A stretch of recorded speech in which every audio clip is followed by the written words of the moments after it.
Did they make No, contact? no. It's pretty close, but this is going to be a drag race. Right Look at there, this. moves Wow. him to win it. Carl Edwards bump and dump and run. Here comes Gordon right up to the bumper again. The bump and run. There it is. Maine to really turn around, Maine to Reilly's cage up. Yeah, welcome to the Bump and Run podcast. I'm your host, Micah D. White, joined by my two best friends, Matt the Statman Reilly and Erik Daytona Ron. Hope you guys had a great weekend. Hope you guys hold on.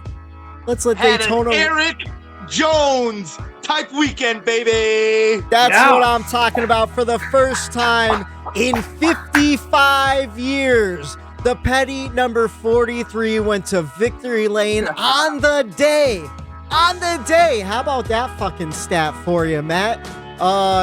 Absolutely great Sunday night. Darlington Southern or Cookout Southern 500. Awesome race. We're not even gonna bullshit. We're gonna jump right into it. We got NASCAR news, race reviews, our checkers and records, pick a lane debate. That's all coming up, and of course, our weekly betting segment at the end of the show. Make sure you stay for that. Let's try to win some money together. Like, share, subscribe, tell all your friends. Podcast available usually every Monday night, Tuesday on YouTube, Monday night, Spotify, Stitcher, Amazon, iTunes Music. You know all the whole deal.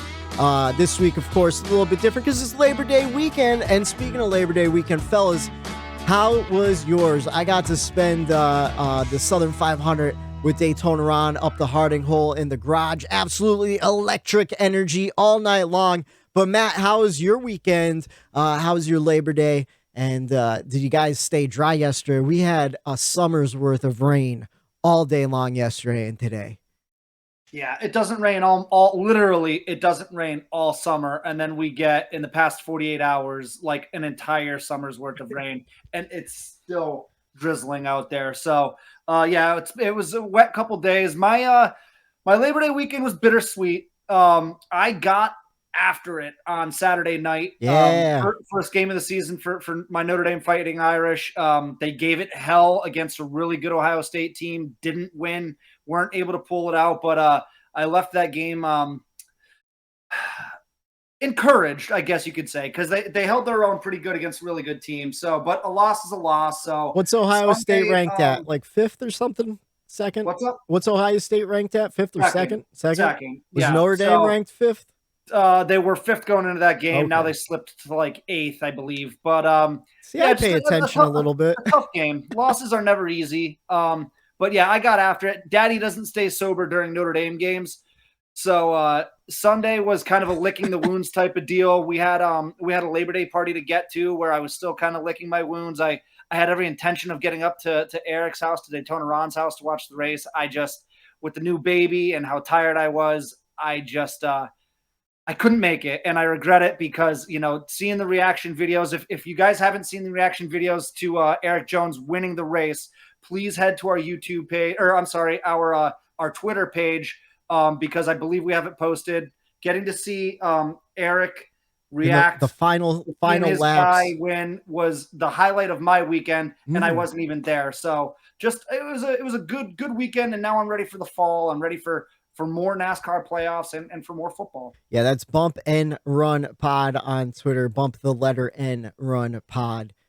Make sure you give us a follow and check out the video, because man, I must have watched that video about 3 or 4 times, and I got choked up every time because I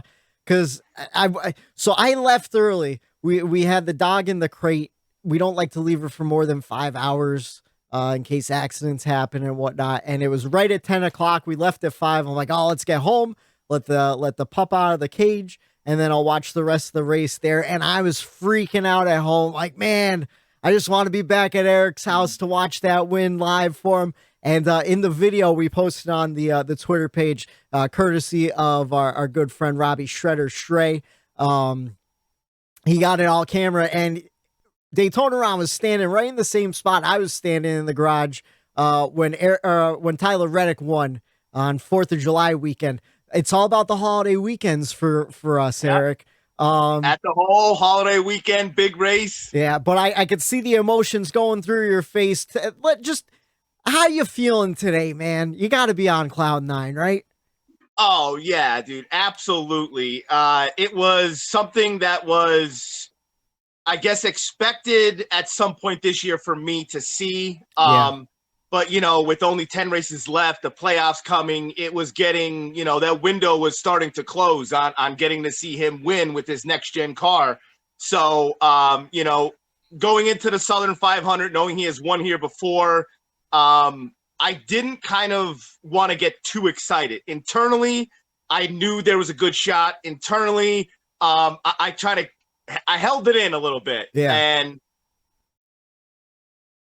as that race was going, I was standing next to you, Whitey, and I kept going. I'm like, man, he's running really well. Top 8, top 6, stayed up there all day long. But he could steal one. He could possibly steal one because the battle's going on all day. I'm like, this could happen. And when Kyle Busch blew that motor, I knew, okay, be aggressive. It's the restart. Is he going to be aggressive against the playoff drivers, or is he not? Like, this is your shot here. And when Kyle Busch blew that motor, I kind of, right then and there is when the emotion really started to settle in. And I'm like, this is going to, he has a legit shot. Yeah. And on that restart, did he fire off that restart? So I'm like, yes, he cleared all the guys and he's going around, and there was still 20 some laps to go. So like in those 20 laps, I was just like you, man. I remember being there watching you, standing there in that same thing, and like watching the laps wind down and watching Denny Hamlin gain on him. But Erik had such a different line than Denny did. I think that is what kind of made it work. Yeah. And man, that last half a lap, when Denny got to his bumper and couldn't get to his bumper, and Erik Jones was already in the throttle in his exit. And that's when Denny had to let off the throttle. That's when Denny had to let off. And I'm like, oh my God, it's happening. And like legitimate, like quivers of the jaw, you know what I mean? You're trying to hold back all that emotion. Your hands. As soon as he went across the finish line, though, it was just pure fucking joy. The beer bath, everyone going crazy in the fucking garage. And like, that garage went nuts too. It went nuts. Like, for the listener, when I tell you those last 20 laps were dead silent in the garage almost, at least to me. Yeah. I don't know. Like, to me, everything went quiet. I think everyone kind of knew, oh shit, like this is going to happen. Yeah. Let's lay off and let's lay off. And like everyone was just on pins and needles waiting to see what happened. And man, when he cleared at a turn 4 and went straight to that checkered, oh my God, it was phenomenal. Once again, thanks Shredder for getting that video and that reaction. I know Luke and Douse also have a different angle I'm going to try to put together as well. I was going to try to cut it together from all different angles too. Yeah. So it was cool to have everybody there, and the support just from what we built as the podcast. That's what got those people to my garage, is us and the growing of this sport. So not only did Erik Jones win, but it was a win for us as a podcast and the crowd, getting people hooked. So, I'm getting choked up now a little bit, even just thinking about it. Yeah, like you were saying before the beginning of the show, like it was the infield of Pocono in your garage on Sunday night, and it was absolutely electric, man. Man, I was just so happy for you. And of course, Erik Jones, it's his second Southern 500. You know he could get it done. And it's kind of fucked up. I saw a tweet. I was thinking about it too. Like he was so close to Talladega to winning. Like he could have been locked into the round of 12 in the playoffs right now. One bad block from Larson, and he's literally advancing to the round of 12 right now. And a lot of people were bringing that up on Twitter and social media.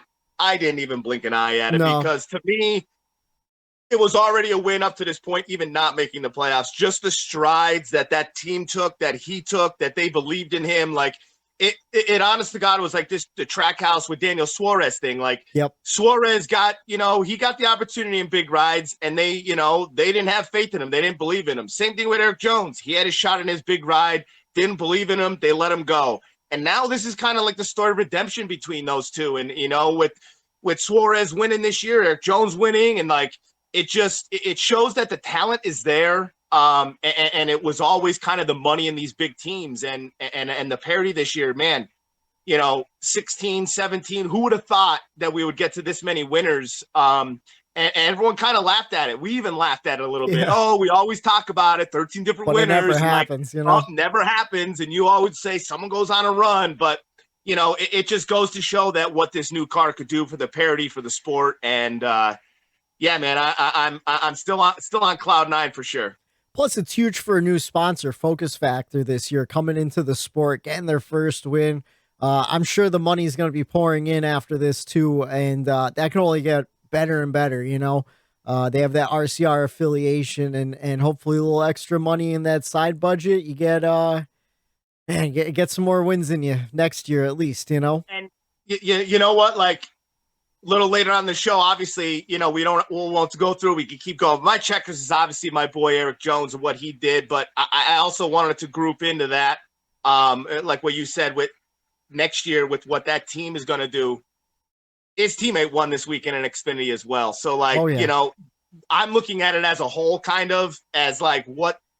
That's why I'm trying not to get bent out of shape over him not making the playoffs. Yeah. You know what I mean? Oh, and yeah. not doing Big it's picture. just like It's big picture. It's a big picture thing. Like, I could get hung up on that fact that, like, damn, that 100 points, he would have been in 11th if he didn't get that penalty. If that block doesn't happen, like, he's into the round. I could hang up on that all day, but I'm not, because this has been an improvement and it's been a great year. So I'm going to take every single positive out of it. He won a race. So not many people, you know, get that opportunity this year. It seems like we have a lot of these new drivers winning, so I just hope there's more to come.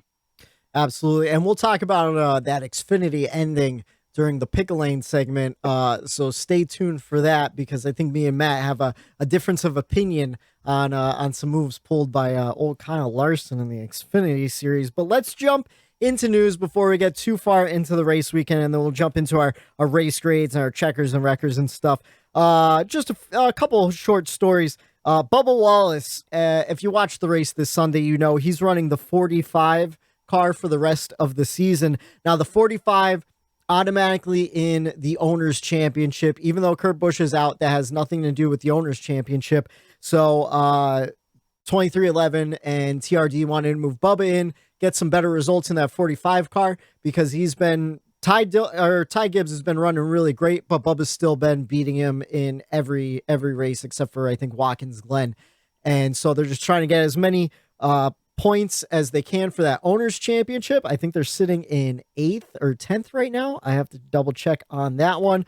Ty Gibbs running the 23, of course, for the remainder of the Monster sponsorship races. But something interesting that Denny said, they might have a couple different drivers come in on non-Monster races. I know John Hunter Nemechek was supposed to be Kurt Busch's fill-in, even for Pocono, but it was like a last-minute decision to throw Ty in that car. So I'm wondering if John Hunter will get some of those starts later on in the season when Monster isn't on the car for Kurt Busch's sponsorship contracts obligations. But that's all there is for that one. We saw it Sunday.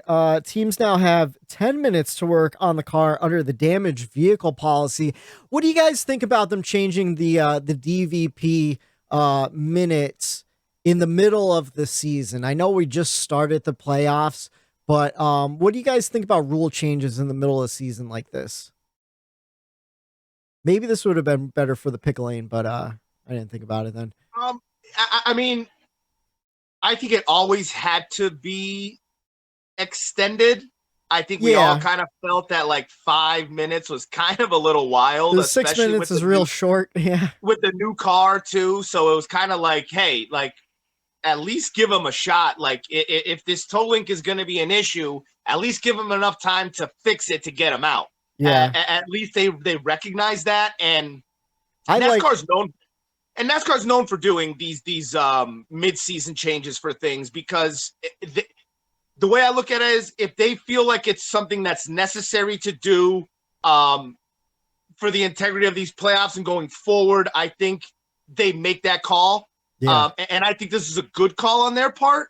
Most of the time I would say, hey, leave it alone till the end of the season and whatnot. But I just think the end of the season, they realize the toe link and these certain issues are more common now, and if you do give them a little bit more time, they could be fixing the car, could get back out there. Yeah. It's not like they're extending it so that you could put more bear bond on the car, or, you know, kind of try to get a fender on and have parts fall off out there. I don't think it's intended for that. I think it's intended for these major parts that could be put back on. Yeah, like toe links and stuff. There. I like it. In fact, I wish they would get rid of the damaged vehicle policy. I like seeing those old like beat up to shit cars running laps down trying to get points, like this Dale Jr. car I'm pulling out now. Like, I love that shit. I can tell you're new because you know how many races. Oh yeah, they get fucked up because there's like parts and oil and stuff. Fucking debris out there. Someone causes a caution, and then guess what? That next restart, you get bumped out of the way. Timmy Hill on old 4 tires starts up front because he stayed out, causes a huge wreck, and it's like those incidences. I'm so glad we had the damaged vehicle policy for those, because they got a little ridiculous. As Matt, you probably know how bad those, some of those races where like you get a phantom, you know, debris that's where a lot of the cautions. phantom debris came from. It's parts falling off these cars that you don't see at the moment. But I think, no, you have to have that. I like it, and I like the 10-minute rule. Could they have done it maybe a little bit earlier in the season? I think they could have. What made them do it at this moment? I would assume the playoffs, but it is still weird that they didn't do it sooner. Yeah. Knowing that they were having these problems already 2 months ago. How about you, Matt? What are you thinking? Because like I like that they're extending it. I just wish it wasn't in the middle of the season. You know? Yeah. I mean, I think what Erik just nailed it with you know, it's the playoffs. You know, if there's certain issues, I mean, Kevin Harvick kind of talked about, you know, some of the issues that the cars are having in his post-race interview. These cars are having problems. It's still a new car, right? We haven't had one full season yet. And for NASCAR to kind of acknowledge like, hey, listen, we're still figuring this out. It's the playoffs. We don't want something like Erik said, like a broken toe link to ruin someone's day. Let's give them a couple more minutes, see if they can figure it out. I think 10 minutes is fair. Whitey kind of caught me earlier today when we were talking about this in our private chat. Kind of caught me being a little bit of a hypocrite because I wasn't going to bring it up. This happened to Chase this weekend. That's why we're talking about it, right? Like, Chase didn't get to that 10-minute or past the 10-minute DVP, and then he was out of the race. And of course, here I am, a homer. You know, get rid of that stupid goddamn rule. Get rid of it.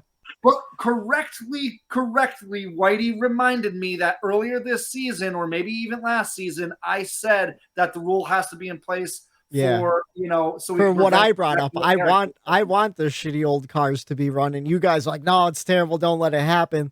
I wasn't going to bring that up. I wasn't going to bust your balls about it. You gotta come on, man.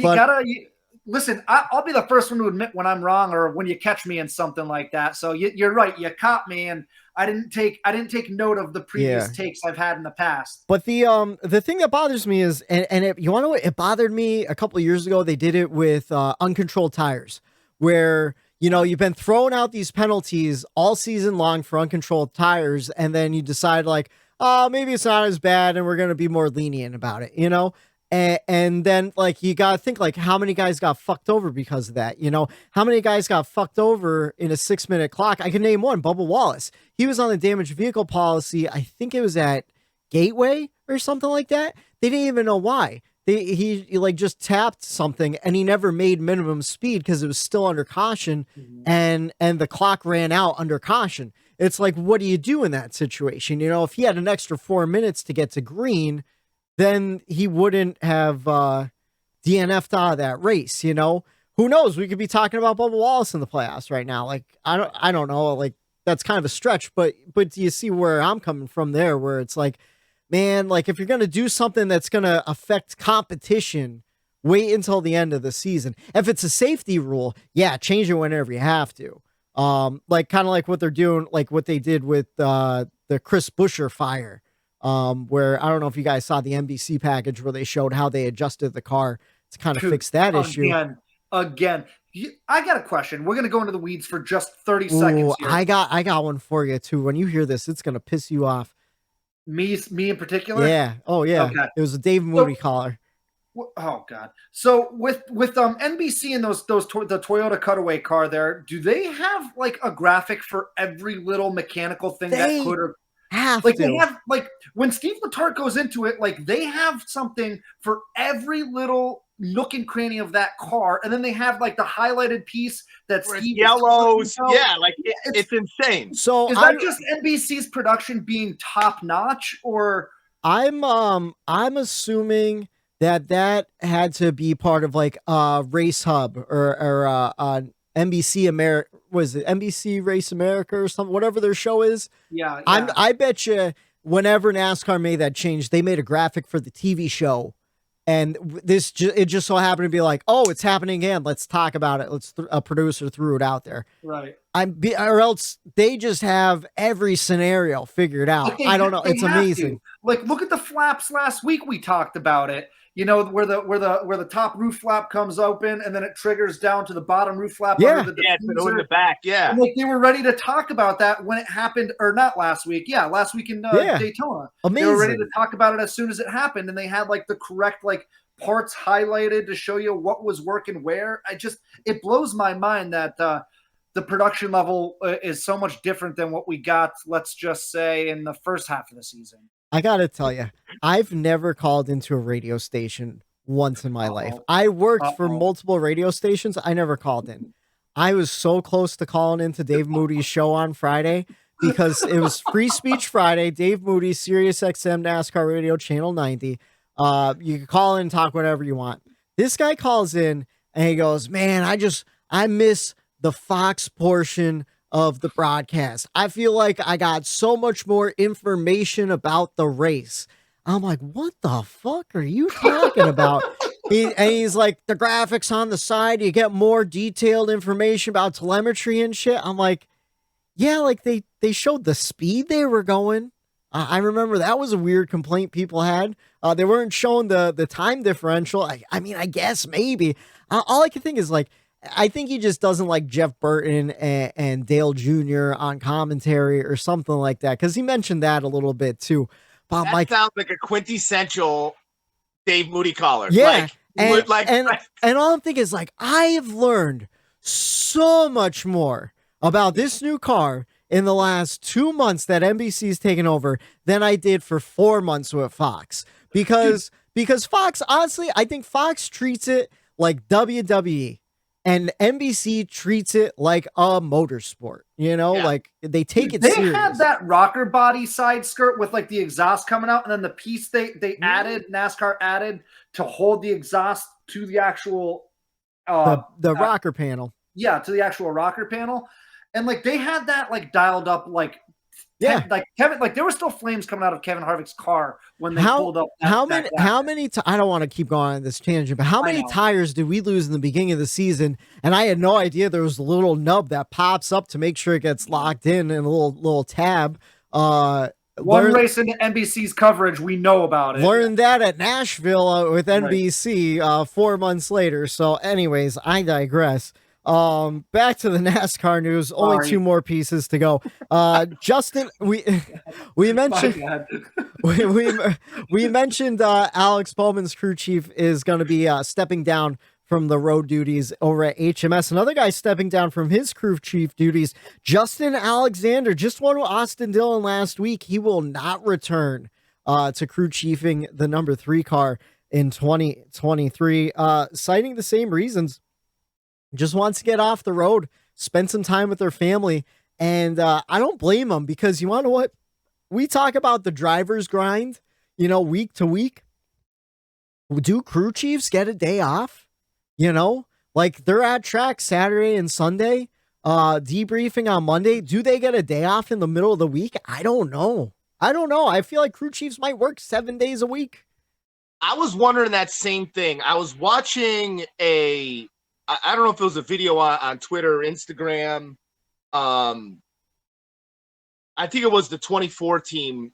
It might have been at Hendrick or something. And they were just practicing. The car was pulling in, the pit crew was they're doing pit practice or whatever. And it got me thinking about that exact thing.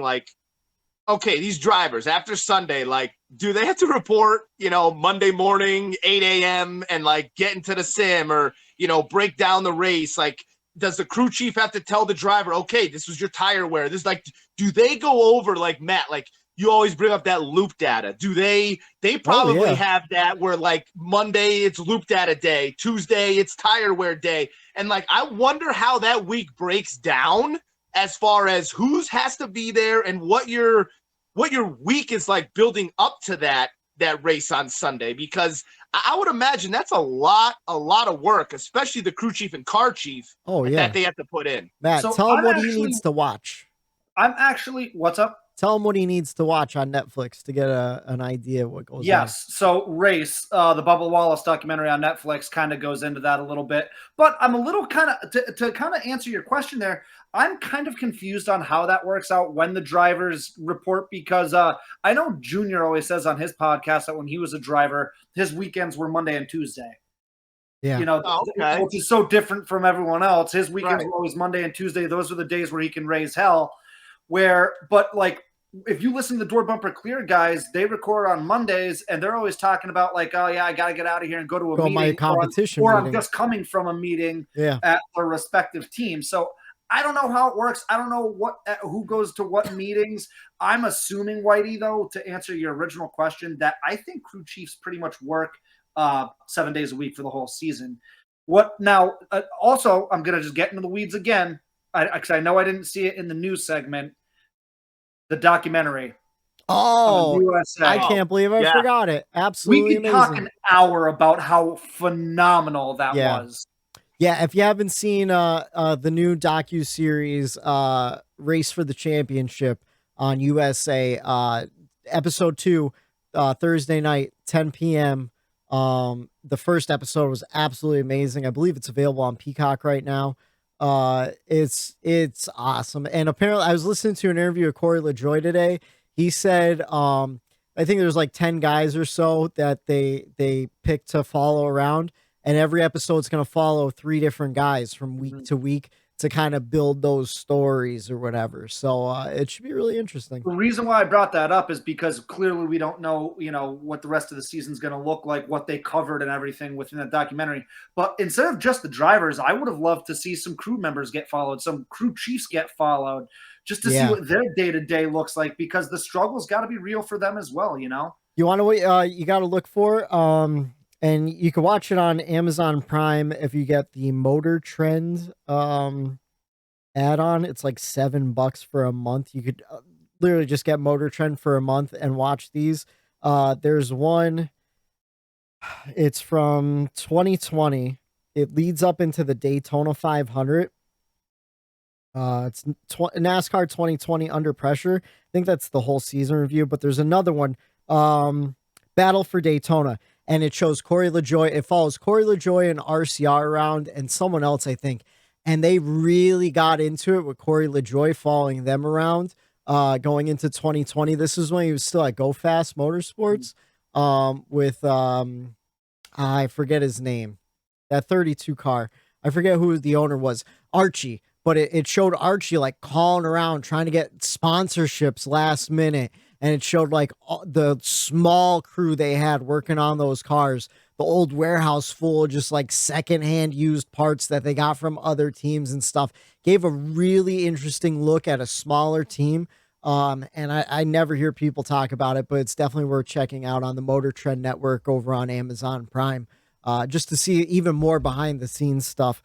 But that's all I have for NASCAR news. Let's jump back into the race weekend, and we'll talk about that race for the championship more from week to week. I forgot to put it down this week, but after episode 2, we'll talk about that next Monday too, just to see if anything changes, and maybe they do follow around some crew guys or the teams going into competition meetings and stuff. Yeah, I think that'd be really interesting. Anybody who hasn't watched it, and we can continue after this. Anyone who hasn't watched it, I highly, highly, highly, highly recommend it. It was phenomenally done. Yeah. And I like cannot wait for the next episode. So if you're on the fence, whether you want to watch it or not, watch it. It shows you so much. It's really cool. Yeah, it was really great. I even didn't mind watching Joey Logano on screen. Back to the race weekend at Darlington. It was an exciting finish in the Xfinity race. Sheldon Creed battling it out with Cup regular and champion Kyle Larson. unfortunately for Sheldon Creed, it was Noah Gragson getting the win in the end. I know Erik was pumped about that with his future coming over the 42 car next season. I feel like Noah's really coming into his own this season. He's really like firing on all cylinders. If you listen to this podcast last year, I was real critical of Noah, and I talked shit a lot on him because, you know, he had to wreck his own teammate for a win, wrecking other guys for wins. Now he's winning them nice and clean. He's doing it the way he should do. But man, you gotta get that throw up in victory lane. Something taking care of that, man. I don't know, eat some Tums or something. Again? He did. He got real sick. I don't think he did. No, he got sick from the fumes from the burnout. Did? Yeah. Oh, because I thought like right as soon as he got out of the car, he didn't throw up. But did he throw up in victory lane? Because I thought I saw someone where like they're doing a bunch of check marks, and it's like Noah Gragson throwing up after the race, and it was like they had like a red X, like he didn't do it. I'm like, oh shit, he didn't throw up, but no, apparently it took a little longer. Someone said on Twitter, I think Dale Jr. said on Twitter, those fumes will make you sick, man. All those burnout fumes. And speaking of fumes, Erik Jones lighting up those tires on Sunday. 4 hours, 9 minutes, 49 seconds. We saw 9 cautions for 58 laps, 21 lead changes among 11 different drivers. And what was it? Erik Jones led the last 20 laps. Jones, Hamlin, Reddick, Logano, and Bell, your top 5. And that's a hell of a top 5. I tell you what, any of those guys I feel like could have won that race after Kyle Busch and Martin Truex Jr. had those issues. It was the first time I was happy to see Tyler Reddick not win for you, Erik. Let's jump into the race grades. I think I know what all our race grades are going to be, but let's start with you, Daytona. I gave it an A+. You know, even if Erik Jones doesn't win that race, it's still an A+. From the start, you know, Logano and Bell out front, just the constant battles between, like you said, Whitey, like those top 5 that finished the race, plus Kyle Busch and MTJ. You know, you could throw Slick Willie 2 clocks in there. Yeah, he had a great run. He was up front. He had a great car too. It just, I'll reiterate it again. This season is all about taking advantage of other people's mistakes. Yep. And from week to week, you might not necessarily need to have the best car to win the race, but you just need to take advantage of other people's misfortunes. And Erik Jones and Petty GMS, they did just that. Kyle Busch and MTJ obviously had the dominant cars all day long. They were just rocket ships. But just like in the beginning of the season, you know, they started the season off with some engine issues, and here at the start of the playoffs, engine issues. It was unfortunate for them, but, you know, the battles all day between them. Suarez, he was down and Chastain multiple laps to fight their way back and to get back on the lead lap. That was very impressive to me. And then he was running in the top 5 until a speeding penalty on pit road got him in the end. The riskiness, the aggressiveness of the drivers in this playoff race, you could just tell the difference. Like between the regular season and what we saw on Sunday night, you saw that these drivers, this is playoffs, they tightened their belts down and they were giving it their all. You have Chase Elliott dominating the season. He overdrove the car and spun it on his own. There were multiple people that overdrove the car and spun on their own with no contact. Great drivers. And that is Darlington. That is how much these drivers have to push themselves and how hard it is to get around that racetrack. So, to me, we saw the battles. We saw the controversy. We saw some people blow up. And we saw some people. And this is why, you know, last week it was kind of a surprise when I took that 99 to go all the way to the Final 4. Yeah. But I picked him because of what happened yesterday. As we were watching, I was like, wow, okay. Suarez stepping it up. They battled. That team battled through fucking adversity. And you need to be able to do that in these playoffs to advance and to win. And that team, they could have folded, said, you know what, that's it. This race is over. We'll move on to next week. No, they didn't. So I love the grit and determination from some of these teams. Oh, yeah. And you know, to me, this race, with all the trouble for some of these playoff drivers, man, did it close this field up, and just these playoffs now are anyone's game. And for a fan, I love it. If you're a fan of any of those drivers, not so much fun, you know. And I'm enjoying it as a fan, and I can't wait for these next coming weeks and for the rest of these playoffs, because if this first race is any indication of what is to come and how these playoffs are going to shake out, it's going to be wild. Man, we got ourselves a playoff on our hands. I thought we had a clear-cut favorite in Chase Elliott going into the race, and just bad luck. Kind of erased that huge buffer he had. He went in plus 45, Matt, with all his playoff bonus points. Now he's sitting at, I think, plus 15. Yeah, plus 14. So I mean, get the bad luck out of the way while you can, and just power down. But like Erik said, I think you made a great point. A lot of these guys are really showing what they're bringing to the playoffs. I mean, Slick Willie 2 clocks, William Byron, didn't see much out of him the last, 2 months or so. Led 50 laps on Sunday. Looked really good. I should have known. When I had him not making it out of the first because of what he's been doing. Yeah. Last year, I remember, he went on a tear in the playoffs. Like, these tracks in the playoffs are just, I don't know, maybe certain guys are set up really well for these athletes too. Like, they don't give a shit about the regular season. Come, the NBA finals, come the Stanley Cup play. Like, it doesn't matter. Those players, some of them just know how to turn that switch on when they need to. And maybe William Byron is one of those drivers that, man, when he really needs to do it, he zones in and gets it done. But I'm a little nervous now having him out in round one after what I saw from him. Oh, yeah. And then, like, guys like Denny Hamlin and Kyle Busch, like, they could have a mediocre season all season long. As soon as Darlington rolls around, they're running top 5. I mean, Kyle Busch led 6 times for 150 laps.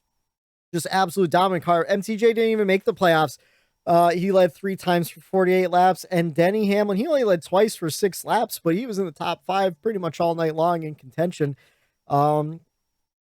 Man, even Michael McDowell ran a very strong race. He is, I think, hats off to him, man, for this whole year. I mean, he made it to our checkers multiple times on this podcast, and that just goes to show that some of these drivers, it's good to see the parity in the sport. Yeah. How about you, Matt? 11th place average running position for Michael McDowell too. A high position of 5th, so he was in the top 5 for a while. He ran a solid Michael McDowell race on Sunday. And for a long time, we're like, oh, Michael McDowell road courses and stuff, but he's been having solid performances on intermediate tracks this year. Who knows what he does next week in Kansas, should be interesting. Maybe you get another non-playoff winner. I don't know. I don't want to get too crazy, but you never know. How about you, Matt? What was your race grade for the weekend? Yeah, Erik made a lot of solid points there, but what it comes down to is that my guy just he came in dead last, so I have no choice but to give this race an F. I get it. It was an A+. This race was a knockout. It was everything that Erik had. I mean, we had drama. We had a feel-good story for the win. We had guys favorites leading at the end of the race. Their cars just decided, nah, never mind. I don't want to race anymore. Yeah. Right? We had great racing. We had 5 guys. I think it was 5 guys who led 20+ laps. That's phenomenal. That's what you want to see. It was an attrition race, right? Like it was who was going to survive. It seemed like we had cars catching on fire on the track. We had great storylines. We had playoff drivers falling out of contention. And now that playoff field has shrunk, right? Like now they're all on top of each other. Guys, guess what? I don't know what I don't have what your earlier in the season grade saved, but usually we all are pretty likewise. I gave Kansas's race earlier this year an A+. So we have got another phenomenal race on our hands coming up. It's a 1.5 miles. They've been amazing races, all of them. All the 1.5 miles have been amazing races this year. And then we've got the Bristol night race in 2 weeks, which is my personal favorite race of the year. So we've got a phenomenal next couple weeks coming up, and we can see a realistic situation where our regular season champion and our championship favorite, according to all the major odds players, doesn't make it to the round of 12. That's a realistic thing that could happen. And I think that being a Chase fan is good for the sport, because that shows that anybody has a chance this year. And that's good for the sport. I'm a little nervous going into Kansas because it was a great race for everybody except for Tyler Reddick. And I saw one of our Twitter followers, Wes Gordon, he liked the video of Erik, and it reminded me when we went to Kansas, Wes was there. He took a picture of it. He goes, "Oh, there's a lot of grass to mow for Reddick this weekend." He didn't mow any grass, but he did get a piece of vinyl sign stuck on his car. I don't know if you guys remember that 30th one, that race, because he got a piece of vinyl sign stuck on his car, and I believe he hit the wall. But no, I agree. I agree that Kansas, I'm really looking forward to the rest of this round of playoffs. It's going to be great. And I agree. It was an A+, just a phenomenal race all night long. Like I said, a lot of passing, a lot of different stories, guys in the mix in the top 10 that we're not used to seeing, and they've been running well this year. And it's nice to still see them running well in the playoffs.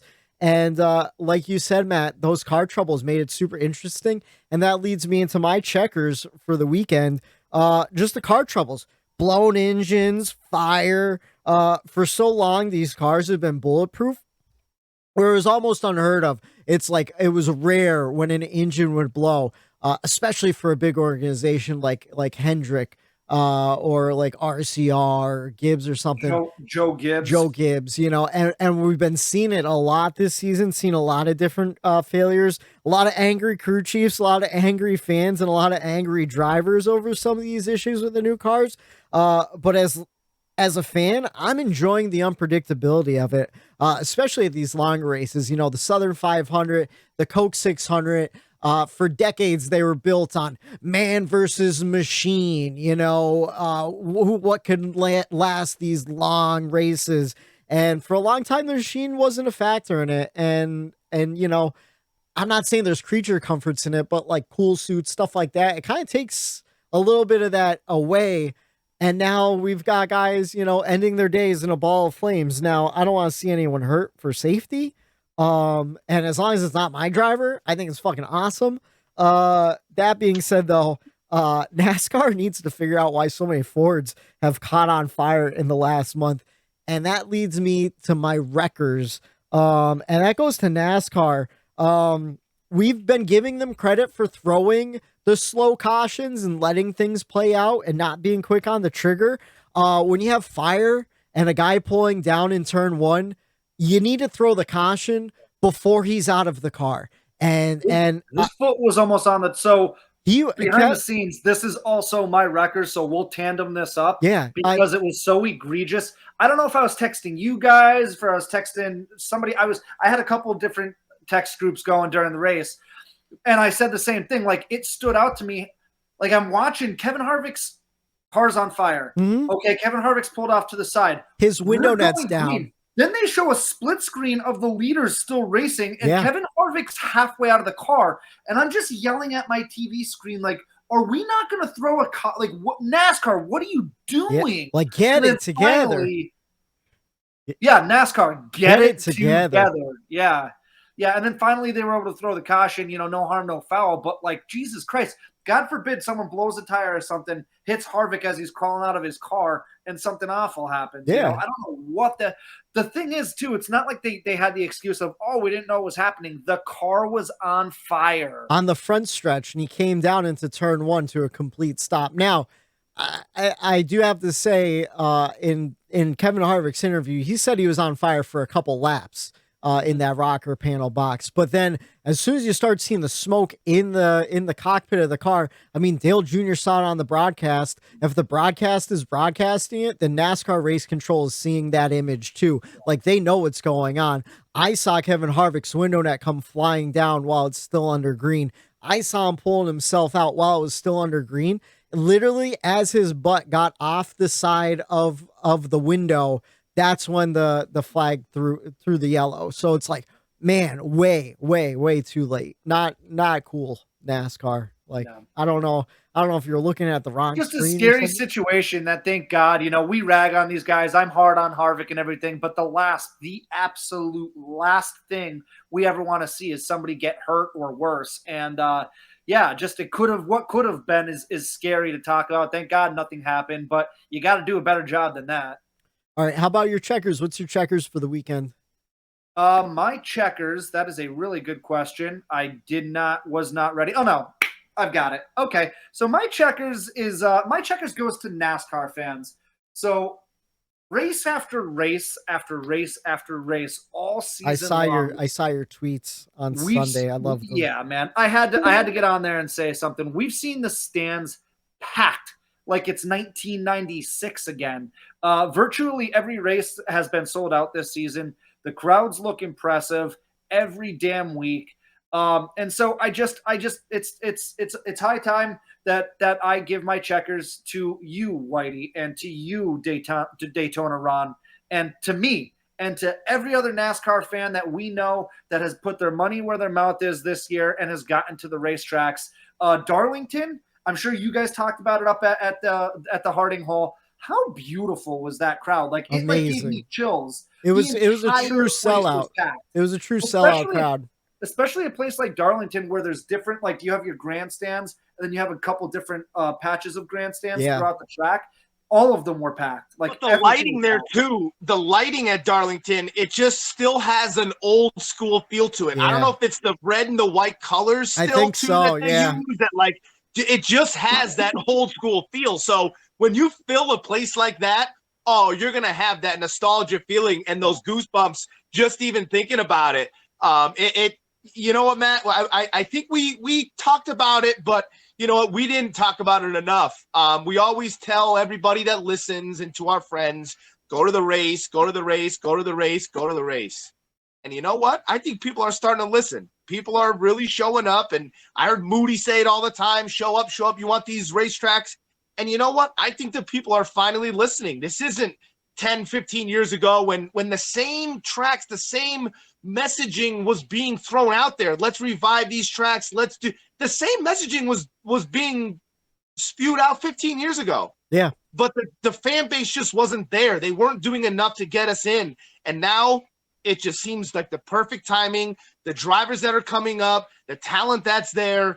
Man, it is awesome. It is awesome to see that. It just feels like this sport that we love, that we do a podcast, we dedicate so much of our own personal lives to, is just having such a comeback right now. Yeah. And it's good to see. And it just, like, take all the bullshit aside, take all the debating aside, who do we think should be deserving of a playoff spot. Take all those conversations aside and just look at the sport as a whole. We're all here for a reason. It's because we're entertained and we love it. And it just makes me feel so goddamn good to know that this sport is in a really healthy place right now. And just a really, I tweeted it out on the show handle on Sunday night during the race. Just a really rough time for the crowd that says NASCAR is dead. NASCAR is dying. Yeah. If anything, I think the fan base is thirstier than ever for motorsports. And I think you got to credit the pandemic for it. Like, NASCAR was the first sport back. A lot of new eyes were on it in 2020 because of that.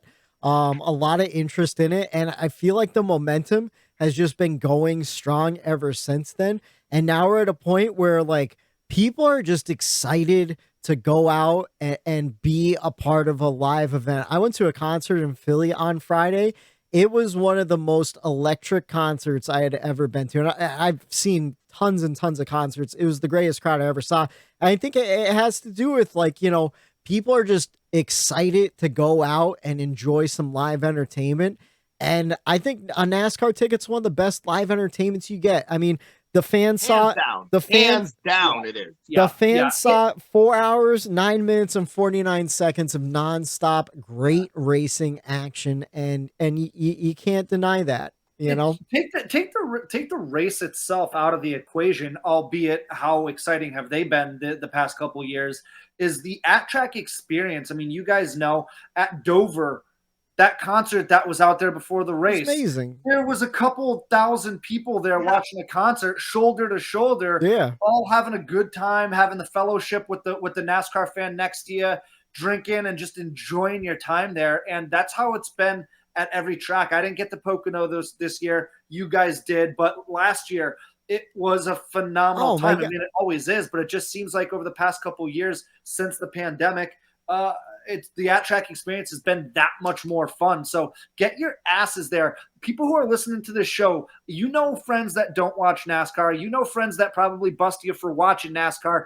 Get them to a goddamn race because it is an experience and a half. It is so much fun. Matt, I wish you could have gotten to see the Midway at Pocono this year because the last race we went to together, it was in 2019, right? That was my first time at Pocono. And that was after being at the Daytona 500. So I expect all the haulers, all the different companies and everything. And then we get to Pocono, it's it's 6 haulers and the Air Force is here and a nicotine, the Zyn nicotine guys, right? Where it's this is cool, but man, Daytona is so much cooler.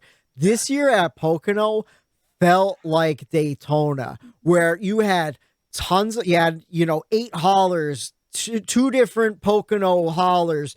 You had the military in the corner taking up a giant section. You had 3Chi. You had all these different M&M's was all over the place. All these different sponsorship engagement tents, the engagements we weren't seeing before the pandemic. All that stuff that's how Dover was too. That's all due to us showing up. Yeah, that's due to us showing up. Those vendors from year to year, there was only a couple because they knew that there wasn't going to be enough people. It wasn't worth their time. Now they're seeing from other racetracks, oh, wait a minute. This NASCAR weekend might be worth our time. Yeah. And I'll tell you what, these vendors are realizing that more and more people are going to the racetrack. So even then, the vendors are going to realize that. And that makes the at-track experience even better, knowing the fans are going to show up. So, yeah, Matt, to your point, man, kudos to everybody out there, going to these races. And I will say this, even have them over the house. Have buddies over, and I do on Sundays up the garage, because I've been a part of a lot of wins with Matt Kenseth. I saw Erik Jones win before, but most of those wins, guess how I watched them? Alone in my living room, because nobody else was into the sport. Yeah. I had to watch it by myself. It's exciting. I get happy, but am I almost in tears? No, never. That race win on Sunday might have been the best race win of my life, just because of everyone that was there, the energy, the excitement that was there. You don't get that sitting at home watching it by yourself. Even if they don't like the sport, by you enjoying it, by you loving it, we love it. So our friends around us, they're starting to love it. They're feeding off that energy. Win, that was probably, I'm gonna say it was the number one race experience winning of my life, hands down, because of the people that were there and the energy, for sure. That's what it's all about. Yeah, that's what it is all about. That's why we watch every Sunday for that. It probably it might have been just as good in person, but it might have been better with everyone surrounding you than it would have been in person to see that win. Right. And it's just you and someone else, right. It's all about that energy and just having a good time. But let's jump into your checkers and wreckers for the weekend. Yeah, so my checkers, obviously I got to stay at home here. Erik Jones, my boy, getting it done. 200th win for Petty. That was really in the back of my head, really wanting him to get that. I was kind of nervous when he got a teammate, but then it was Ty Dillon. I'm like, okay, he's definitely going to get it before Ty. And then when Noah was announced and Erik still didn't have one, I'm like, man, there's a really good shot that Noah could get one. And I'm like, man, Erik deserves that 200th. So it was cool to see him get that. Battled all year. So I have to be a homer and give it to him for my my checkers. But on top of that, it was cool. Whitey, your boy, he came up next to EJ and he gave him a little loving. And I thought it was also classy by Christopher Bell. Yeah. In the 20 car. Came up behind him and gave him a little love tap. Obviously, if you're a new listener, Erik Jones used to be in that 20 car, and Christopher Bell took over that ride. And, you know, I think Seabell kind of knew that Erik Jones kind of got the raw end of the deal there. Nothing that Christopher could have done. He's just trying to further his career. But I thought it was cool, a little bit of respect and classiness out of those two guys when and just everybody, you know, on social media, just even like Michael Waltrip, Junior, Burton, all the guys were like, I didn't realize how much of Erik Jones fans they are, and like to see the talent and the support from him. So I thought that was cool. He's a good guy, man. Like he's a good dude, and that's that's infectious. Like people root for that shit. So and like you know, very very popular win. We've had so many popular wins this year. Yeah, and after getting cut from the 20 car, you know, you become that underdog. It's easy to root for a guy like that, you know. And I think it was either Junior or Rick Allen. They're like, you know, this guy was written off. Like, you know, he's doing whatever he can. And you know, it's just nice to see those guys appreciating that win and stuff. Cause you wanna know what? That can happen to any talented driver, you know? That's what a win does too. Gets you a lot of money. Money back into Maury Gallagher's pocket where he can do even more with that team. Oh yeah, and you got to give it up to the GMS crew really elevating Petty. You know, like without those guys. Oh yeah, you know, and Richard Petty even acknowledged that. He gave full credit to Maury Gallagher and them guys for hopping on board and really it's their win more than I think it is Richard Petty's. Yeah. But Richard did acknowledge that, so I thought that was cool. Was that his first cup win, Maury Gallagher? Yeah. Oh yeah. Oh, I thought so. Yeah, that's cool. So yeah, how about your records? What's your records for the weekend? So my records goes to the playoff field. They just had a rough day. Whether you were Chase Elliott, who came in at the top, or you were one at the bottom trying to fight, it seemed everybody just was not safe at Darlington. The lady in black was out there, and she was claiming everybody in the playoffs. And you know, more importantly, I say the records is the playoff field because, okay, Erik Jones won. He wasn't in the playoffs. But you have the likeness of MTJ, who dominated, who should be in the playoffs. He's not sitting, was in third. So, like, there's going to be some great drivers, and especially with the parity that's already happening. If I'm in the playoff field, man, am I nervous for, like, once you get out of this first round, because there's going to be still 5-6 cars that are going to be able to win each and every week and steal that win, and you're advancing into the next round from a lot of these drivers. If you don't have a playoff driver win each week, man, is that going to make these playoffs a hell of a lot more exciting when you don't have these guys automatically advance after the first race, especially. I'd love to see in the first round each time not have somebody clinch and make it. That just it makes that points battle just that much more interesting. But yeah, that playoff field had a rough first race. This is the first time since the playoffs were formed that the first race of the playoffs was won by a non-playoff driver. Yeah, going all the way back to the beginning of the chase in 2005 or 2004. 4, I believe. Yeah, 4 so like big day in Darlington. We're gonna see Phoenix. We're gonna have two guys celebrating that day, the winner of the race and the champion. That's why I'm convinced of it. I said it last week in our playoff predictions and our brackets. I was like, you want to know what? I think this might be the first year that the winner of the race isn't the winner of the championship, and I'm here for it, man. I'm really enjoying it. I know all week we've been going back and forth in our text messages in between us, you know, kind of like angry at the playoff system, but still enjoying the playoff system, like just all up in the air. But like, it's doing exactly what it was intended to do. You know, like I'm super excited for Kansas next week. I'm super excited for Bristol. I'm super excited to see what happens in the round of 12. I'm excited to see who makes it to the round of 12, because I know we did our brackets last week, and two guys that I thought would go deeper than the round of 16 are sitting below the cutoff, and that's Austin Cindric and Kevin Harvick. I know you guys both had Cindric going out in the first round, but I thought he was running really well for a while, and I thought maybe he could make a little bit of a push. Now I'm a little nervous. I don't know. It's exciting. It's fun. Is it the best system for competition. I don't know, but it's but entertaining. every other. I mean, we always go back to it. Every other sport has playoffs. Yeah, and it gives all you have to do is make it to the dance, and then you have a chance. And that is the magic of sports. Do enough to make it to the playoffs, and then it's anybody's ball game. And you see it in every sport. Not always the best team wins. Oftentimes the best team doesn't win. So 2000 Packers Super Bowl championship run, started as the wild card, had to keep winning to get in. And I mean, that's the name of the game of NASCAR now. Win and you're in. And so far, no one won their way into the next round of the playoffs. It's going to be exciting. I think we pretty much covered the whole field there. Daniel Suarez finished 18th, but he started dead last and a lap down. Had a great run in the top 5 for a while there. Reddick looked good all night. He didn't lead any laps, but he was solid in the top 8 or so.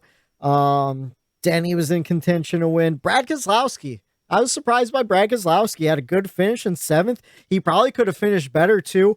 I heard a caller on Sirius XM yesterday saying how he was there live. He was watching Brad's pit crew had an issue where they couldn't get a wheel either off or tightened, and they had a really bad pit stop that set them a little further back.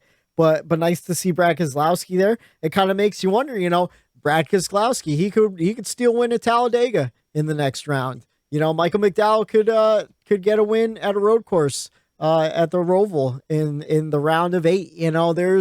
There's still chances for these guys who haven't won yet to take away one of those guaranteed spots for a playoff guy to advance, and I think that's super exciting. Do you guys have anything else to add to the racing weekend?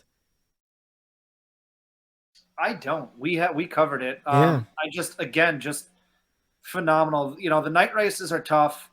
Like I said, the only one that I really look forward to every year is the Bristol night race. It is my favorite one. I wish it was the only night race of the year just to make it special. Super special, yeah. But especially coming off of a hard hitting Saturday. But I ended up enjoying the hell out of that race. And again, I can't say enough how great this season has been. And we have 9 more of these races, and I was burnt out a couple weeks ago because there's not a break in NASCAR, and I'm back and I'm so excited and my spirits are high. My guy's Chase Elliott. Yeah, he has a chance of not making the next round, but I'm okay with it as long as the storylines continue with everything with NASCAR. It's a great year, so I'm just super, super excited for the last 9 weeks. And Matt too, to flip that around and look at the silver lining through it all with the Chase stuff. If I'm you, this is even more exciting because you almost didn't want him to come home second yesterday or you know what I mean? And it doesn't matter because now he has to fight for it. That now it's even more exciting for you. And there's more on the line. So in a way, this might have been in all reality, for an excitement and entertainment value, a good thing for these next 2 races, because he could have walked right through and it would have been the first couple races of the playoffs, they were okay. You know what I mean? But now it's you have to be locked in. And I know we were all talking each other off of a cliff a couple weeks ago about being burnt out. And, I was for sure. I started that conversation, but I'll tell you what, I am fully back. Even if Erik Jones didn't win that race, just everything in general, it has me back, and I'm locked and loaded and super excited for the rest of these 9 races in the playoffs. Yeah, to be honest with the friends of the show and the listeners at home, after Richmond, and I think Richmond. I think it was before it was before Watkins Glen. We were talking about how we were just all burnt out on NASCAR. We still love it, but it's man, we wish there was just an off weekend to kind of reset. It gets tough. It's a long season. It's a long season, and then with specifically for Erik and I being such big football fans, heading into a football season where there's just so much going on, so much going on. And then all of us in our personal lives have stuff going on where we were just kind of meh. This season is really long. It's a drag. Could you only imagine, like we said earlier in the show, could you only imagine being in the industry, having to travel all the time? I mean, if you listen to the morning drive, Bagley talks about it every week about his travel woes. And stuck in the airport somewhere, So, and we don't even have to go through that. So but the product, the on-track product has really, pulled us out of that funk, and we're heading face first into a crazy remaining 9 races here. And I liked what Erik said too. I feel like right now Chase Elliott threw a little jalapeno peppers on top of the dish to spice it up for you. But unfortunately, I have to do this, Matt. Every week on the Bumper Run podcast, every podcast loves to talk about the winner, one Erik Jones. Unfortunately for the Statman, Matt, sorry to friend of the show, Charlie Warner at home. He's a big Chase Elliott fan. And Matt Vav, I know he's a big Chase fan. I don't know if he listens every week. I know he listens when he can. Man, Chase Elliott knocked on the wall and did too much damage to repair that DVP. Even though they extended it to 10 minutes, it just wasn't enough to fix that broken toe link.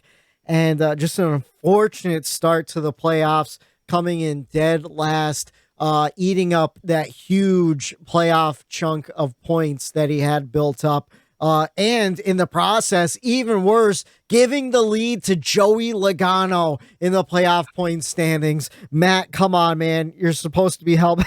You're supposed to be helping us out. Is this the first time this season we've had a bump and run sandwich where one of our guys finishes first and one of our guys finishes dead last? I think so. I think so. It had to have, yeah. But damn it.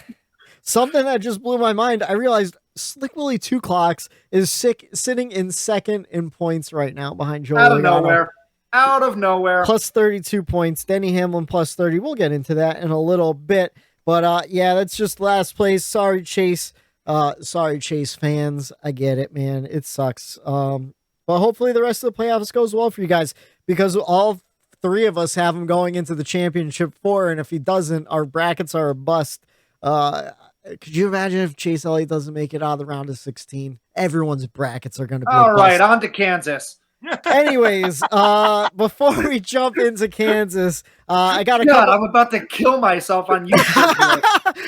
I was talking all positive, trying to get him excited about it. And Whitey's over here. Well, they came in dead last. He sucks. But like Erik said, he's throwing little jalapenos. He's spicing it up. It's going to be an exciting couple of races coming up. What jalapenos do to me, Whitey? I know. Well, we're all getting old, and we can't take him as well as we used to. But no, the choose cone is out. It's the pick a lane. I give you guys a topic, and we kind of debated it back and forth a little bit. I thought this was interesting. Erik, you brought this up. Me and our buddy Jay have been going back and forth all day long about where KB might be going. All 3 of us have been going back and forth where KB might be going. We still don't know. It seems RCR really wants him. Colleague really wants him. I'm hearing partial ownership with Colleague, or Colleague might have already even buying KB Motorsports. 2311's in the mix. 2311's in the mix. It's all over the place. But wherever Kyle Busch goes, do you think we see instant success? Or do we see a Keselowski kind of drop in performance where you have the high hopes and then he drops off? And then maybe as the season goes by, Keselowski finished 7th this week. You start seeing those glimpses. What are you expecting out of Kyle Busch going into the future? I'll take this one. I do not see him having instant success. Just going off of what he's done. I mean, he's in the best, quote unquote, the best equipment in the garage with JGR. And he's only got a very lucky win this year at Bristol when Briscoe took out Reddick. And then I believe 4 wins in the past 3 seasons. So you look at the 3 rumored landing spots and tell me which one of them is going to outperform JGR. So you've got RCR, no, they've been running good. They've been running better than they have in years past. But not JGR, But not JGR. Colleague, no. 2311, it's the same equipment, but with the 5th and 6th place pit crew rosters. I did hear one rumor I forgot to mention. Hendrick? I heard that there might be a swap of drivers between Hendrick and RCR. A Hendrick driver could go to RCR, and then Kyle Busch could go to Hendrick. I don't want to speculate on that one. That one seems like so far-fetched. I don't know. Would it be interesting? Alex Bowman's contract is up after next year. Tyler Reddick's contract's up after next year. I don't know what you do with KB next year in the meantime, but it seems like it could be a possibility. I'll tell you what, though, in like a crazy loop, if we want to, it's been a while since we've thrown on the tinfoil hat. Crazy loop is, go ahead. You want to reach for it? I don't even know if this is a tinfoil hat, but like Bowman took over for what driver? Dale Jr. If Bowman gets traded back over to RCR and drives the number 8, he'll take a lot of those junior fans with him. Yeah. Our friend Justin Pierce is one of them, and it would kind of make the whole thing whole again. So maybe. I mean, you never know. I wouldn't mind it. Personally, being an RCR fan, and I did say I would support whoever goes in the 8 car as well as Tyler Reddick. I would love Kyle Busch to be in that 8 car. Kyle Busch has grown on me so much over the last 2 years. Dude, I would love it. Every time I did it with Steph after the Darlington race, every single time they cut to a reporter standing next to Kyle Busch after the race, my first reaction is to just laugh out loud before one word is said, because it's like, I cannot wait to hear what is he going to say, you know? Yeah. And the weirdest thing, he's been super happy and like positive lately, where it's like, it's even funnier in a weird way. Like, because you don't know what he's gonna say. Like this week after his motor blew, he's like, yeah, but you want to know what? The pit crew was great. You know, the car was great. Just unfortunate. I'm like, who the fuck is this? You know? Did you guys notice when his car blew up, he went down the same, he cut through the same place where he blew through the cones last year? And That's the first time he's done that same spot. No, it wasn't, because he did it earlier in the spring too. Yeah, that's what I mean. That's the third time in a row. Because in the spring he just left his car there. This time he stopped. He waited. He made sure everyone. He made a complete year almost hit someone blowing through there. Yeah, but no, I don't know, man. I'm still wondering, and I mean, I guess it's not up there with all those other rumors like you guys said. I still believe that Tony is so mad that he didn't get Kyle Larson. Yeah. That for some weird reason, I still think he is in the hunt in some way or form or fashion. I don't know how it works out, but Stuart Haas Racing rumors have just gone completely silent. Yeah, because for a while we were. Maybe that's a sign. Maybe that's a sign that they're, hey, shut your mouth, don't say nothing. I don't know. I just have a weird feeling of how. Like, man, Tony was kind of upset that he didn't get that deal done with Larson, and like part of me does believe that he's still somewhere lurking in the distance. But I think that KBM was what's holding everybody up right now. To be honest, I don't know. The last I heard, so the rumor was that Cole Custer was going to get moved over to a Rick Ware racing car, and then Stuart Haas was going to give them more towards their team, you know, just to keep him semi-competitive, if you can even call his performance competitive. And then KB might move into the 41. But then I heard it confirmed, like, no, Cole Custer's not going anywhere. We heard like, oh, he could be going to the 10 because Eric Almirola is retiring. Now that's not happening. He signed a 2+ year deal. And I don't see Chase Briscoe going anywhere. Yeah, the performance hasn't been there. That'd be a massive mistake. Yeah, I don't think Tony's gonna let go of Chase Briscoe. Like, I feel like Chase Briscoe is a Tony Stewart guy. Yeah, you know, and I mean Kevin Harvick. I mean, he's been really frustrated with what's going on lately, but he hasn't teased retirement at all. And I don't think he's going to retire on a whim. I think he's going to go out like Jimmy Johnson did, where it was planned a year in advance, and you do the Kevin Harvick victory tour.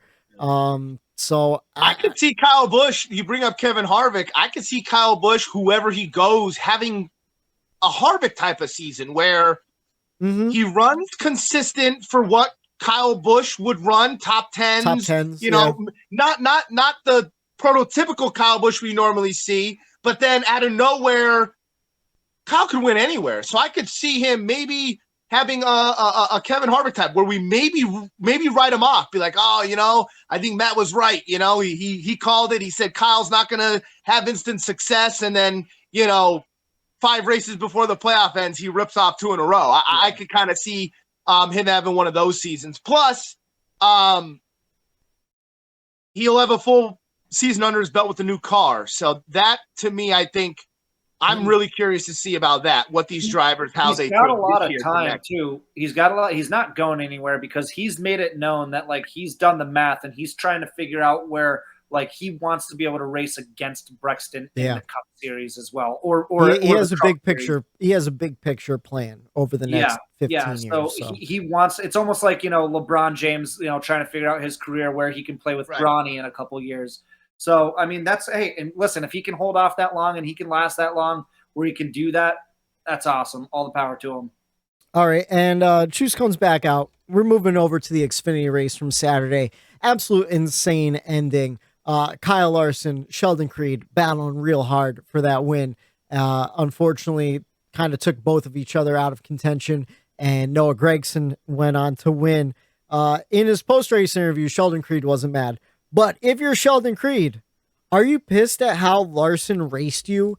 Being it, Larson is not an Xfinity regular. He's got nothing on the line, and Sheldon Creed's running to get into the playoffs still. Like, he's not locked into the playoffs. So, obviously, I'll just take this one.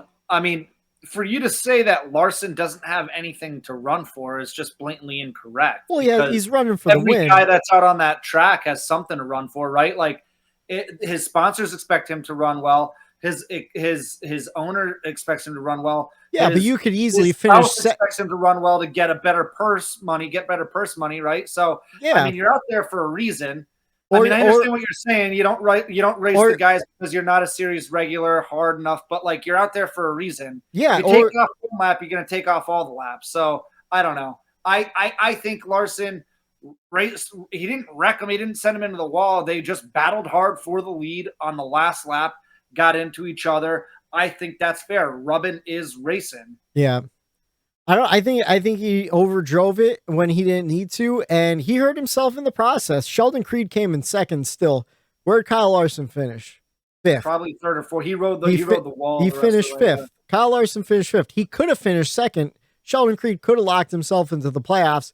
Instead, Kyle Larson kind of took himself out of contention for the win by putting Sheldon into the wall. And then Noah Gragson runs away with it, I saw it at first as the same way as Whitey, where it's like, okay, like Larson, like these are playoffs on the line. These are guys battling to get into these playoffs and lock themselves in and gain enough points. And, then I watched the replay over a couple times and I changed my mind about that. Yeah. To me, it seemed like Larson was giving room and Creed came down into Larson and doored Larson. Okay. Maybe out of frustration, like, hey, like, get the fuck out of here. Like, what are you doing? You know what I mean? Yeah. So he doored Larson. And then, to be honest, by him doing that, it put him in a bad position to make the next turn. Yeah. So in all reality, it was. And then he washed up the track. I think he fucked himself. And then once you're into the wall at that point, with those, you're almost kind of, you're done for. You know what I mean? And another part of me saw Noah Gragson. He hit the wall too. So like each one of those 3 cars. They were all out of shape. They were all out of shape. They were all just they were all just battling. None of their cars was making those turns or where they wanted it to be. So like after Larson and Creed kind of got into it, which was hard racing after I watched it, Gragson made the pass and he had to go down low and he put himself in a bad entry into the turn, which caused him to wash up the racetrack because you're down low. You can't hold that at Darlington. You're going to wash up. Yeah. And he smacked the wall himself. So it's like, I just think all of those 3 cars, they were just battling and were out of shape. And it was a racing incident.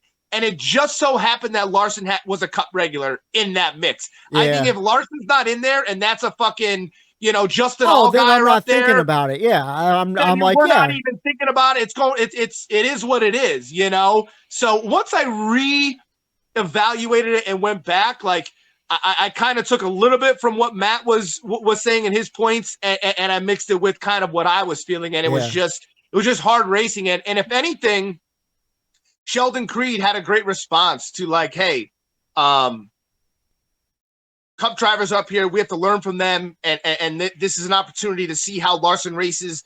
And now he had an opportunity to race against the champion. Yeah. Now he knows how he races, and maybe he did learn something about that for the next time he's in that situation. So I think Sheldon Creed came out of it with a positive attitude about it, and a positive outlook. Like, hey, I'm going to learn from this, and maybe I'll do this different next time.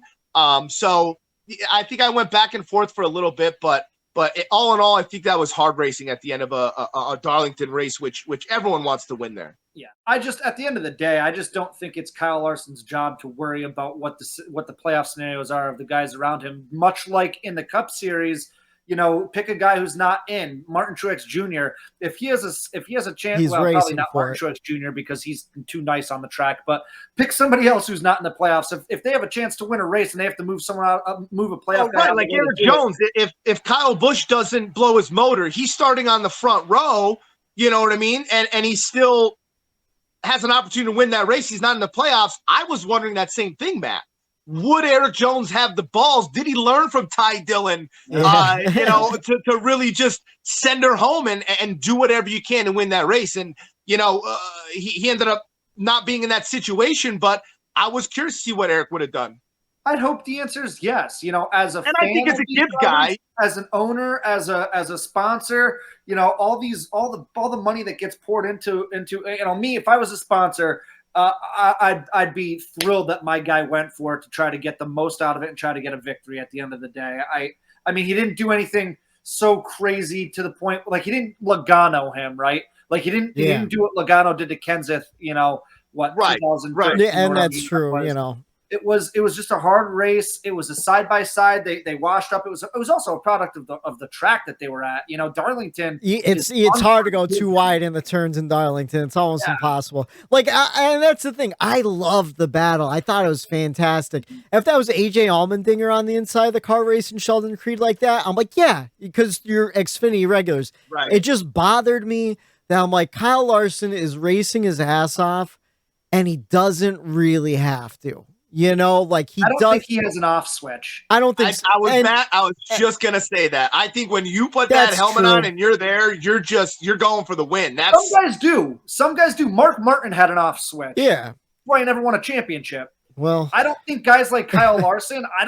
I think Kyle Larson is a lot more cutthroat than anyone gives him credit for. Probably because he's very calm, cool, and mild mannered, is soft spoken kind of, where he's not like a Kyle Busch where he's gonna, he's not Joey Logano. He probably races just as aggressively as Joey Logano. It's just he does it smarter, maybe. I don't know. Right. I don't know. It was just my reaction in the moment. I sent it to you guys. I was like, man, that sucks. And again, I do have that bias where I'm like, I want to see that 2-car do well in the Xfinity series, and Sheldon's been struggling really hard. So I don't know. I was hoping for that win. He's a really funny guy. Sheldon Creed. He looks like he'd be like really funny. You know what really won me over was I forget what race it was, but Ty Dillon was running in the Xfinity series, and he got into it on track with Austin Hill. I can't remember what race it was. Yeah, this was like a month ago. It was like a month ago. Yeah. And they were getting into each other, and I remember. And Ty Dillon's like, that's how they're gonna race you up in Cup and all that stuff. And then Austin Hill's a big country boy, and I never realized Sheldon Creed's kind of a big country boy too. Yeah. And he comes running in like a little pit bull ready to fight too. He's like, "You good? You good?" Threw a little fist bump. I'm like, okay, all right, that's cool. They're cool dudes. So I don't know. I was hoping for that win, but I get it. You're in the moment. You're racing hard. You want that win no matter what. And I can't wait to see some hard racing this weekend in Kansas. Trucks are back after almost a month of being off. Oh my God, there's still a truck series? There is a truck series, and they're in their playoffs. 7:30 on FS1. It's the Kansas Lottery 200. And then Xfinity on track Saturday, 3 p.m. on USA for the Kansas Lottery 300. And then Sunday, 3 p.m. Cup on USA for the Hollywood Casino 400. That bothered the piss out of me. Couldn't have been the Kansas Lottery 400. We couldn't have the Kansas Lottery sweep in the weekend. But I'm excited. 3 p.m. on USA. We got some picks from last weekend to go over. Oh, Matt, you were so close. You know what? And look who gave me those 4 points too. I know. You were so close in the standings, catching up to Daytona Ron. Right now, Daytona Ron's winning 868 points. You're in second, 820. And I'm in the back, 792. Matt came in last this week. He picked Kevin Harvick. He got you 4 points. Your day went up in flames, much like his. I'm sorry. Could be worse, though. Could always be worse. Erik, you came in second. You picked Kyle Larson. He had a rough day. We didn't even talk about Kyle Larson's rough day. But he came back for a decent finish. Just barely outside the top 10. He got you 25 points. And then I picked Joey Logano for the win. He didn't lead any laps, right? Or no? Did he? Oh, no, he led twice for 64 laps. He was in contention to win, came in second or third, fourth. Man, it's been a rough day. But he got me 40 points, so I came in first. So I choose last, Matt chooses first, and Erik picks in the middle. Statman Matt, you got the numbers we need to make an educated bet. I sure do. So the Hollywood Casino 400 at Kansas, playoff race number 2 in round 1. Like I always do, I'm going to give you the top 10 favorites to win that race according to DraftKings. The lines are provided by DraftKings. So we'll start at 10 and work our way down. We've got a 2-way tie here with Kevin Harvick, the guy who screwed me this week, and Ryan Blaney. They're both at plus 1,500. Then you've got Ross Chastain, Tyler Reddick, plus 1,200. Christopher Bell, sneaky Christopher Bell. Yeah. Lost 1,000. Kyle Larson, plus 800. Chase Elliott, plus 750. Martin Truex Jr. at plus 700. Kyle Busch at plus 600. And then our favorite to win the race, James Dennis Hamlin at plus 550. All right. Matt, who are you going with? I have one pick I thought of during the pick lanes, and I hope you guys don't take them. So the 3 won 2 weeks ago. Yep. Then the 43 won this past week. Yeah. What other number has 7 cup championships? I believe that's the 48. The 48. That's correct, Whitey. A little numerology for you. You're like you're like a YouTube conspiracy theorist with your bets. So, with that being said, put on the tinfoil hat, man. What's that? Put on the tinfoil hat for this one. Right. So, with that being said, I'm going with Alex, but not so fast, my friend. Lee Corso is back with College Game Day. I got to pull out the not so fast. I'm going with one guy who we've been talking about. He's been in the news. He raced really well in Kansas. His brother dominated the race and won it. Man, fuck you, dude. Kyle fucking Busch. That's all I wrote down. KFB. All right.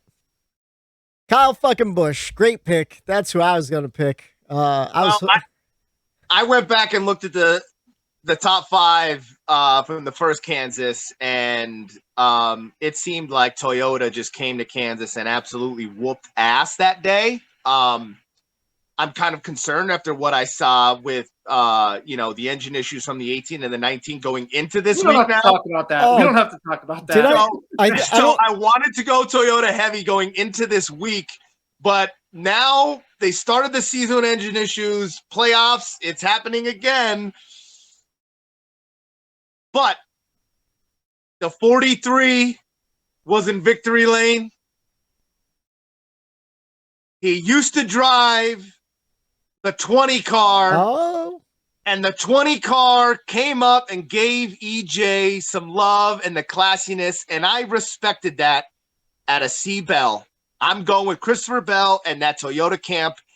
and continue Whitey as his sleeper pick moving on into the playoffs, Christopher Bell. I like it. That was my backup pick, actually. So I'm going to bring it a full circle because last week we saw the 3 win. This week we saw the 43 win. This past week, Alex Bowman had his best finish in a long time. He got 10th at Darlington. And if you look back to the beginning race in Kansas, he finished 9th. So I'm just gonna do it. I'm gonna roll the dice, roll them for the Hollywood Casino 400, and say Alex Bowman throws some snake eyes, gets himself a win, and blows up our brackets because I don't think any of us have him going past the round of 16.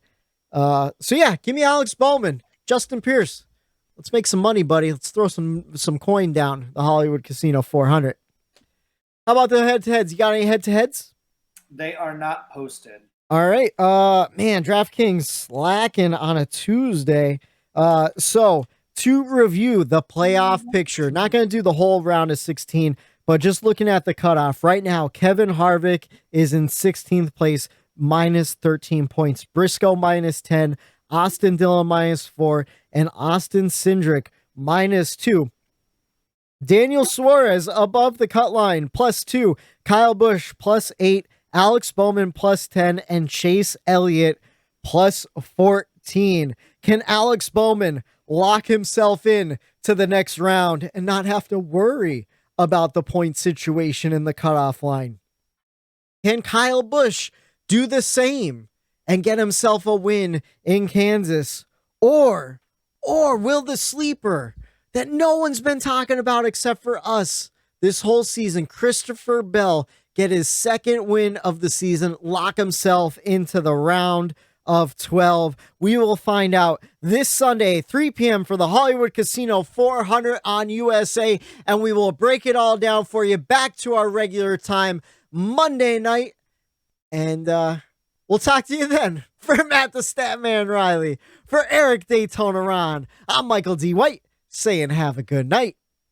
That Jones boy. The Jones boy. The Jones boy. It's that Todd car coming across turn 4 into the lead.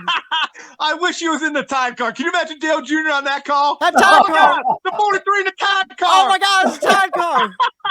All right, for Matt the Statman Reilly, for Erik Daytona Ron, I'm Michael D. White saying have a good night. The bump and run.